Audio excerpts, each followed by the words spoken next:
High, welcome to my channel. आज आपण आळूवडी करणार आहोत। तर त्यासाठी साधारणतः मी 3 आळूची पाने घेतली होती। ती स्वच्छ नळाखाली 5 ते 6 वेळा पाण्याने धुवून घ्यायची, स्वच्छ पाण्याने। नंतर मी परातीमध्ये पण 2 ग्लास पाणी घेतलं, त्याच्यामध्ये 3 आळूची पाने ठेवली आणि थोडंसं मीठ टाकलं, 2 ग्लास पाणी टाकलं आणि पुन्हा एकदा पानं 2 वेळा धुवून घेतलीत। मग साईडला मी बॅटर करायला ठेवलं। मी 2 वाटी बेसन घेतलं होतं।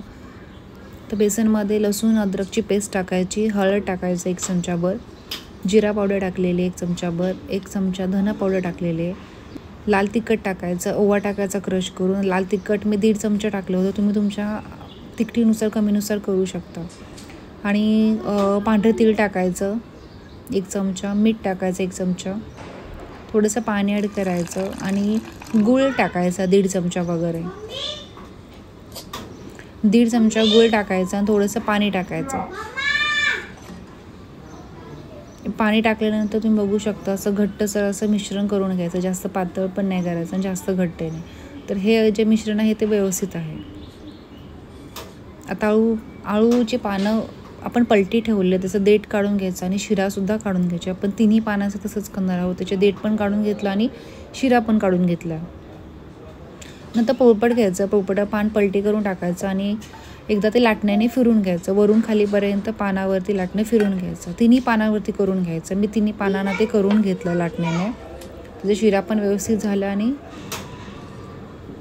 ते 3 पानांना करून झाल्यानंतर ते पान पलटी करून टाकायचं पहिलं पान, त्याच्यावरती आपण जे मिश्रण केलं होतं बेसनाचं ते पूर्ण लावून घ्यायचं।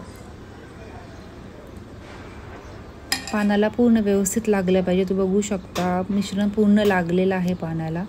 नंतर दुसरं पान पण पलटी करून ठेवायचं आणि सेम असं बॅटर जे आपण घेतलं ते लावून घ्यायचं पानाला। दोन्ही पानाला लावून झालेलं आहे। आता तिसरं पान घ्यायचं, आळूचं पान, त्याला पण सेम पलटी करून ठेवायचं आणि जे बॅटर घेतलं होतं ते पूर्ण लावून घ्यायचं।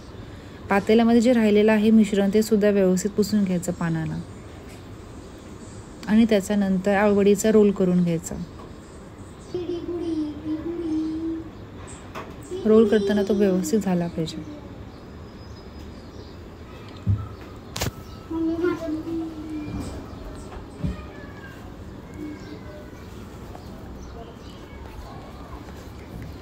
बघू शकता रोल करून झाल्यानंतर साईडचे जे कोपरे होते ते पण व्यवस्थित लावून घ्यायचे।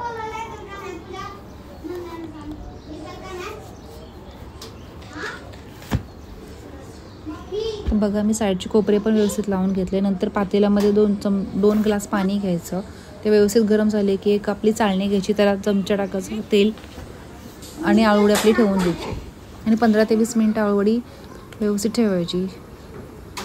15 ते 20 मिनटानंतर आळूवडी झाल्यानंतर बघायचं चमचा किंवा आपण स्पून वगैरे टाकून बघायचं की व्यवस्थित झाले की नाही। तर चिकटलं नाही ह्याचा अर्थ व्यवस्थित आळूवडी आपली शिजलेली आहे। नंतर मग आळूचे काप करून घ्यायचे।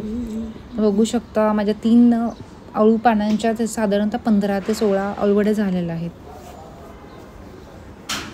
तर व्यवस्थित आळूवडी काढून घ्यायची, कट करून घेतलेले आहेत। बघू शकता त्याचं टेक्स्चर खूप छान झालेलं आहे।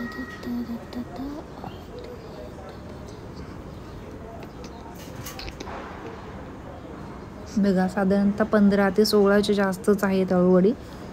तर आळूवड्या झालेल्या आहेत। नंतर मी 7 ते 8 चमचे तेल टाकलेलं आहे। तेल गरम करून घ्यायचं, थोडंसं आळूवडीचा तुकडा वगैरे टाकून द्या आणि त्याच्यामध्ये जर ते वरती आलं म्हणजे आपलं तेल चांगलं गरम झालेलं आहे। मग त्याच्यानंतर मग आपण एक आळूवडी टाकून द्यायची, अशा एक करत अशा 7 ते 8 आपण वड्या टाकू शकतो। आधी कमी गॅसवरती तळून घ्यायच्या वड्या।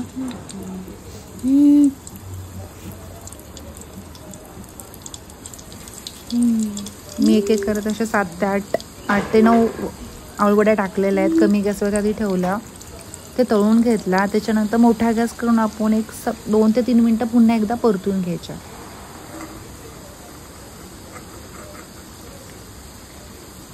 तुम्ही बघू शकता मी आळूवडी छान अशी तळली गेलेली आहे आणि खूप क्रिस्पी झालेली आहे।